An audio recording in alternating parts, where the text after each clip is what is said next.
स्वागत है दोस्तों आप सभी का फिर से एक नए वीडियो में। दोस्तों आज का ये वीडियो दोस्तों झारखंड अधिविद्य परिषद हाफ ईयरली इंटरमीडिएट एग्जामिनेशन 2024-25 कहने का मतलब दोस्तों आज का ये वीडियो दोस्तों झारखंड बोर्ड के ठीक है जो भी विद्यार्थी AC1 का एग्जाम देना चाहते हैं तो दोस्तों उनके लिए जितने भी विद्यार्थी क्लास 12 के हैं ठीक है आर्ट्स साइंस कॉमर्स तीनों स्ट्रीम के विद्यार्थियों के लिए आज का ये वीडियो इंपॉर्टेंट है। अगर आप लोग AC1 का एग्जाम दे रहे हैं या फिर हाफ ईयरली जिसको हम लोग कहते हैं उसका एग्जाम दे रहे हैं तो आज के इस वीडियो में हम लोग से हिंदी इलेक्टिव का वायरल MCQ क्वेश्चंस को देखेंगे जो कि जेक के द्वारा जारी किया गया है। ठीक है तो दोस्तों आप वीडियो को अंत तक देखिएगा, एक एक प्रश्न आपके लिए बहुत ही मोस्ट इंपोर्टेंट है। तो चलिए वीडियो को शुरू करते हैं। समय दोस्तों आपको 1 घंटा दिया जाएगा पेपर को सॉल्व करने के लिए। ठीक है और सेंटर पे आप अच्छी तरह से आंसर को लिखिएगा गोल गोल करके, ठीक है जो कि MCQ रहेगा। ठीक है चलिए बिना देरी के वीडियो को शुरू करते हैं।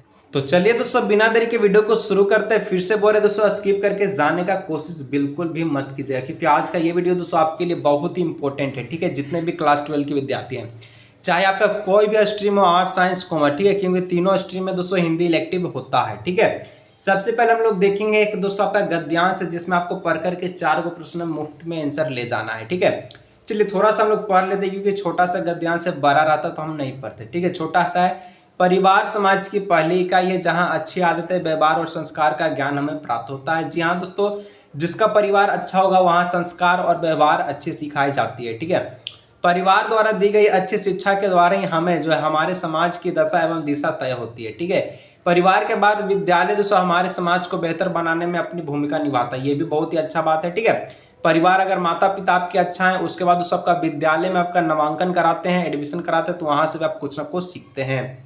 विद्यालय अपने आप में समाज का एक छोटा सा रूप है। यहाँ विभिन्न धर्मों के बच्चे एवं बच्चियां अलग अलग परिवेश में आते हैं जिनका रहन सहन दोस्तों खान पान पहनावा अलग अलग होता है। ठीक है चलिए तो दोस्तों इसके द्वारा पूछे गए प्रश्न में सबसे पहला प्रश्न है कि एक परिवार, ठीक है यानी कि परिवार समाज की कौन सी इकाई है।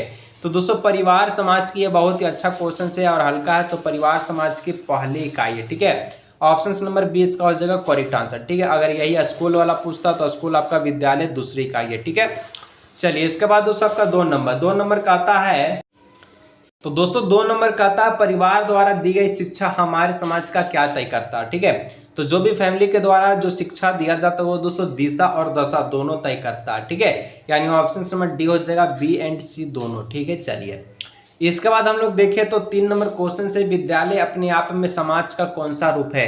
अभी हम लोग देखें विद्यालय दोस्तों अपने आप में समाज का एक छोटा रूप है यानी ऑप्शन नंबर डी हो जाएगा। ठीक है चलिए इसके बाद 4 नंबर कहता है बच्चे बच्चियां अलग अलग कहाँ से आते हैं। तो बच्चे और बच्चियां दोस्तों अलग अलग ये कहाँ से आते हैं तो आपका परिवेश से आते हैं। ठीक है यानी कि अलग अलग परिवार से आते हैं। ठीक है चलिए इसके बाद हम लोग बात करेंगे दोस्तों एक पद्यांश है जिसको पढ़ करके 5 से 8 तक का यानी कि 4 क्वेश्चन का जवाब देना ही है। ठीक है चलिए कहता दोस्तों साधन की राह पे चलना है कठिन, ठीक है रोकने था तुझको लाखों विघ्न। ठीक है हर मोड़ हर कदम पर इम्तिहान चप्पे चप्पे पर खड़े रह जन यहाँ। ठीक है आंख झपटी तो ठीक है आंख झपकी तो लूटा जीवन का धन रास्ते में आग है तूफान की। ठीक है जल गया वो जिसने ना पहचान किए चलने वाले देखना अपना चाल की। बहुत ही अच्छा दोस्तों पद्यांश दिया गया है। तो चलिए इसके द्वारा पूछे गए प्रश्नों का उत्तर देखते हैं। ठीक है उससे पहले दोस्तों एक बहुत ही इंपॉर्टेंट बात आपसे कहना चाहते हैं कि अगर दोस्तों आप क्लास 12 के विद्यार्थी हैं, ठीक है और यदि दोस्तों आप किसी भी स्ट्रीम से आर्ट्स हैं साइंस या फिर कॉमर्स से हैं, ठीक है तो दोस्तों आप सभी के लिए एक सबसे बेहतरीन गेस्ट पेपर आ चुका है जिसका दोस्तों माँ सरस्वती का वंदना करते हुए नाम रखा गया है हल्का गेस्ट पेपर। ठीक है ये गेस्ट पेपर दोस्तों आपके अर्धवार्षिक परीक्षा AC1, ठीक है और साथ में दोस्तों आपका वार्षिक परीक्षा 2025 के रखते हुए मद्देनजर रखते हुए गेस्ट पेपर को तैयार किया गया। ठीक है जिसमें दोस्तों एक एक क्वेश्चंस जो दोस्तों आपका चुन चुन के बनाया गया जो कि इंपॉर्टेंट क्वेश्चंस है बहुत ही मोस्ट इंपॉर्टेंट। गेस्ट पेपर को वाई करते हैं दोस्तों 95% नंबर आपका कोई नहीं छीन सकता बोर्ड एग्जाम 2025 में। अगर दोस्तों गेस्ट पेपर को बाई करना चाहते हैं तो यहाँ पर जो नंबर दिख रहे हैं इस नंबर पर आपको संपर्क करना है। गेस्ट पेपर आपको व्हाट्सएप पर ऑनलाइन मिलेगा हिंदी प्लस इंग्लिश दोनों मीडियम में आर्ट्स साइंस कॉमर्स का। ठीक है और दोस्तों अगर हम लोग प्राइस का इसका बात करें तो प्राइस दोस्तों फिलहाल अभी इसका 199, ठीक है लेकिन दोस्तों अर्धवार्षिक परीक्षा के लिए दोस्तों इसका प्राइस को ऑफ किया गया है यानी कि 99 रुपया किया गया। ठीक है अगर दोस्तों इसको बाई करना चाहते हैं तो यहाँ पर जो नंबर दिख रहा है इस नंबर पर आपको व्हाट्सएप करना है, QR कोड उधर से भेजा जाएगा। अगर आप किसी प्रकार का पेमेंट मेथड ऑनलाइन यूज करते तो आप पेमेंट कर दीजिएगा, आपको गेस्ट पेपर आपको पहुंचा देगा व्हाट्सएप पे ऑनलाइन। ठीक है चलिए आगे बढ़ते हैं, ठीक है। व्हाट्सएप जरूर से कीजिएगा, ठीक है। 5 में किस राह पर चलना कठिन है, तो दोस्तों साधन के राह पर चलना कठिन है, अभी हम लोग देखें तब 5 का ये नंबर हो जाएगा, ठीक है। इसके बाद हम लोग देखते हैं नेक्स्ट क्वेश्चन 6 नंबर। लाखों विघ्न किसे रोकेंगे, तो लाखों विघ्न दोस्तों, विघ्न बाधा जो है साधक को रोकते हैं, ठीक है, जो चलता है, ठीक है। ऑप्शन नंबर बी हो जाएगा, ठीक है। चलिए इसके बाद 7 नंबर। आंख झपकने से क्या लुट जाएगा, तो आंख झपका तो जीवन का धन लुट जाएगा, यानी कि आंख मत झपकाओ, ठीक है, खोले रखो, ये मतलब इसका मुहावरा का अर्थ नहीं है, ठीक है। यानी कि मतलब आप अच्छी तरह से रहिए, ठीक है, अपने आप को देखिए, चलना सीखिए, ठीक है। 8 नंबर। अपना चलन किसे देखना है, तो अपना चलन दोस्तों चलने वालों को देखना है कि जिस राह पे चल रहा है, चाहे वो शिक्षा का रहा हो या फिर दोस्तों किसी प्रकार का ऑनलाइन बिजनेस का रहा हो, तो उसको अपने आप को देखना चाहिए, क्या मैं इसके काबिल हूं, क्या मुझे यहाँ पर फायदा होगा। तो दोस्तों इस प्रकार से ऑप्शन नंबर ए हो जाएगा, ठीक है। चलिए यहाँ पर दोस्तों आपका writing section, note making section start हो चुका है, ठीक है। 9 नंबर। फीचर किस प्रकार की विधा मानी जाती है, तो दोस्तों फीचर किस प्रकार की विधा मानी जाती है, तो ये दोस्तों विषय प्रधान की विधा मानी जाती है, यानी ऑप्शन नंबर ए हो जाएगा 9 का, ठीक है। 10 नंबर देखें तो निम्न में से किसके द्वारा रचनात्मक को बढ़ाया जा सकता है, तो किसके द्वारा दोस्तों रचनात्मक को बढ़ाया जा सकता है, तो यहाँ पर हम लोग देखें तो ये दोस्तों परिशिक्षण के द्वारा और शिक्षा के द्वारा, दोनों के द्वारा यानी कि रचनात्मक को बढ़ाया जा सकता है, ऑप्शन नंबर सी हो जाएगा, ए और बी दोनों, ठीक है।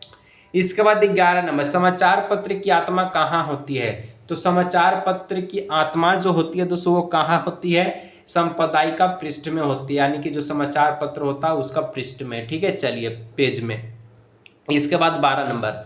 रिपोर्ट प्रस्तुतिकरण की प्रक्रिया क्या कहलाती है, आप कहीं भी रिपोर्टिंग कर रहे हैं तो उसको आप लोग क्या कहेंगे, रिपोर्टिंग कहेंगे, यानी कहाँ जहां पर आप लोग रिपोर्ट करते हैं, ठीक है, किसी चीज का, उसको क्या कहते हैं, रिपोर्टिंग कहते हैं, ऑप्शन नंबर ए हो जाएगा रिपोर्टिंग, ठीक है। चलिए आगे बढ़ते हैं 13।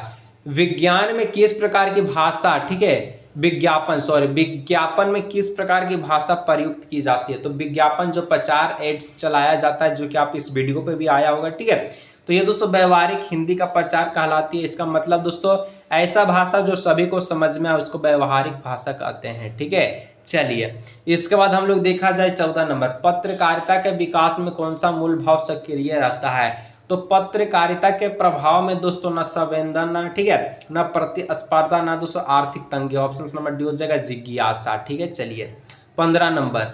कंप्यूटर के लिए सबसे सुसंगत भाषा कौन सी है, तो कंप्यूटर के लिए दोस्तों आप लोगों को पता होगा कि कंप्यूटर के लिए सबसे अच्छा भाषा इंग्लिश को माना जाता है, इंग्लिश में वर्क अच्छा करता है, इंग्लिश में कंप्यूटर फास्टिंग चलता है, यानी कि अगर आप कहीं भी कंप्यूटर को खोलेगा तो दोस्तों इंग्लिश में ही सब चीज देखेगा मिलेगा, ठीक है, ऑप्शन नंबर बी हो जाएगा, ठीक है।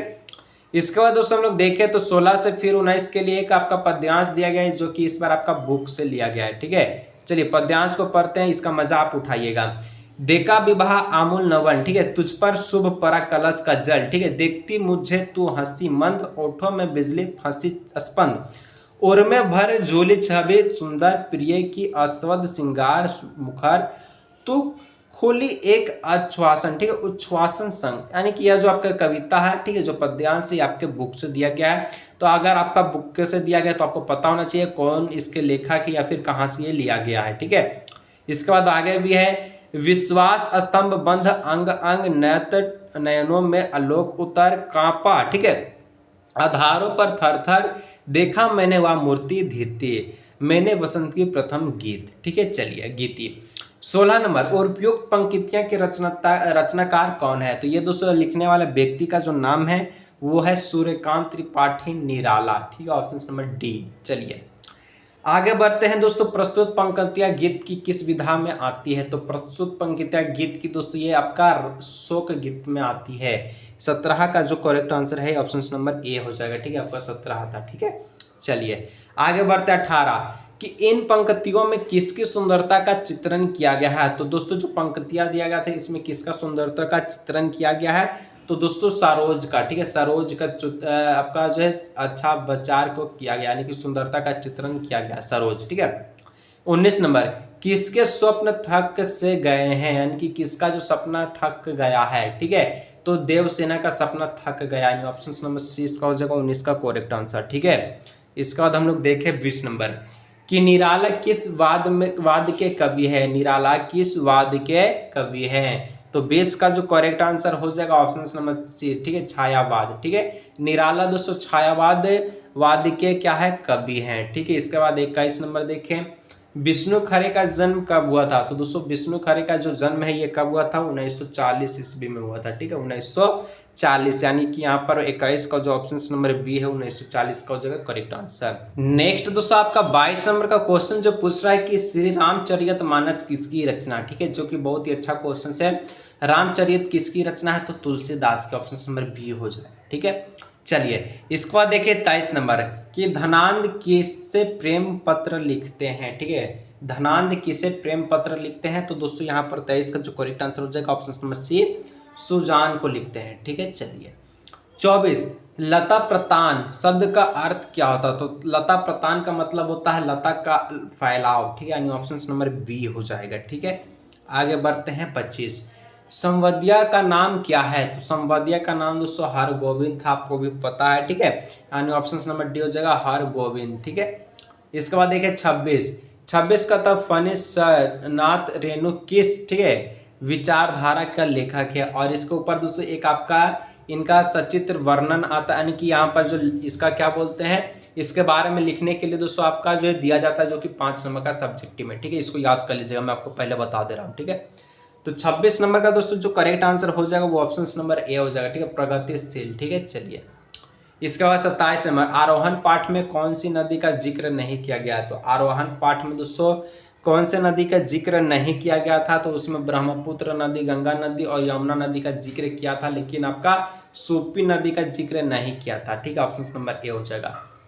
इसके बाद 28 नंबर सूरदास की झोपड़ी किस उपन्यास से लिया गया है। तो सूरदास का जो झोपड़ी है दोस्तों ये कौन से उपन्यास से लिया गया, तो ये रणभूमि से लिया गया। ठीक है, रणभूमि से, यानी ऑप्शन नंबर 2 क्या हो जाएगा, रणभूमि, ऑप्शन नंबर सी। ठीक है, आगे बढ़ते हैं दोस्तों 29 नंबर कहता है, क्या कहता है, मौन, ठीक है, सत्याग्रह का अर्थ क्या है। तो इसका मतलब होता है मौन का मतलब ही आप लोग जानते हैं। ठीक है, मौन मतलब चुप रहना, चुपचाप देखना या फिर लड़ना। ठीक है, यानी कि चुपचाप बिना कुछ कहे आंदोलन करना। ठीक है, मौन सत्याग्रह का मतलब होता है।